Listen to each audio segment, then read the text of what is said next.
નડિયાદ એ મનપા બન્યા બાદ સૌથી મોટું મેગા ડિમોલિશન સામે આવ્યું। 1978માં બનાવેલી 48 દુકાનો તોડવાની કામગીરી શરૂ કરવામાં આવી છે।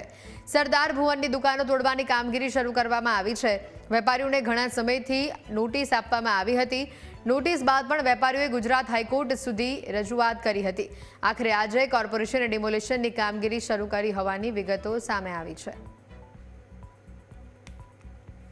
સરદાર ભુવન નામની આ જે જગ્યા છે એ આખું બિલ્ડિંગ જર્જરિત હતું, સમય પણ થઈ ગયો હતો અને બેઝ વગરનું આ બાંધકામ લાંબા સમયથી ઊભું હતું। નામદાર હાઈકોર્ટમાં પણ રીટ પિટિશન થઈ હતી અને એના સંદર્ભે નામદાર હાઈકોર્ટે દુકાનદારોને વૈકલ્પિક વ્યવસ્થા આપીને સત્વરે દૂર કરવા જણાવ્યું।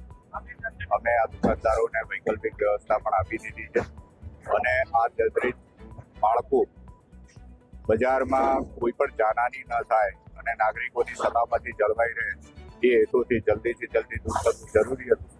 એના માટે થઈને આજની આ કામગીરી ચાલે છે। નડિયાદ મહાનગરપાલિકા બન્યા બાદ સૌથી મોટું ડિમોલિશન શરૂ કરાયું છે। નડિયાદ નગરપાલિકાએ 50 વર્ષ પહેલા આજે 48 દુકાનો બનાવી હતી। તે દુકાનો તોડવાની કાર્યવાહી શરૂ કરાઈ છે। આપ જોઈ શકો છો, ખુદ કોર્પોરેશનની જે દુકાનો તોડી રહ્યું છે।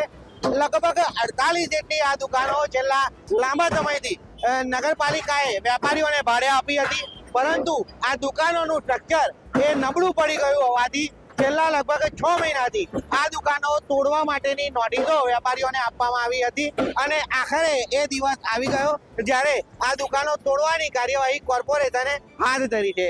આપ જોઈ શકો છો, 8 જેટલા જેસીબી મશીન આ દુકાનો તોડવા માટે અહીંયા લાઈનમાં ઉભા થઈ ગયા છે। એક ઝાટકે તમામ જેસીબી મશીન દુકાનો તોડી રહ્યા છે। આટલું મોટું ડિમોલિશન નડિયાદ શહેરમાં કદાચ આ પહેલું ડિમોલિશન જોવા મળી રહ્યું છે, જ્યારે ખુદ સરકારી સંપત્તિને સરકાર દ્વારા તોડવામાં આવી રહી છે।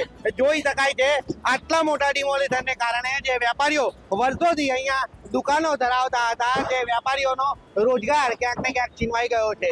જો કે હાઈકોર્ટના નિર્દેશ પ્રમાણે મહાનગરપાલિકા દ્વારા આ વેપારીઓને અન્ય જગ્યા પર દુકાનો ફાળવવામાં આવી છે, પરંતુ જે અપેક્ષિત જગ્યા ફાળવવામાં આવી છે તેનાથી વેપારીઓ ખુશ નથી। પરંતુ મહાનગરપાલિકાનું આ મેગા ડિમોલિશન આજે ક્યાંક ને ક્યાંક નડિયાદ શહેરના લોકો માટે આશ્ચર્યનું પ્રતીક બની ગયું છે। યોગિંદરજી, ન્યૂઝ કેપિટલ, નડિયાદ।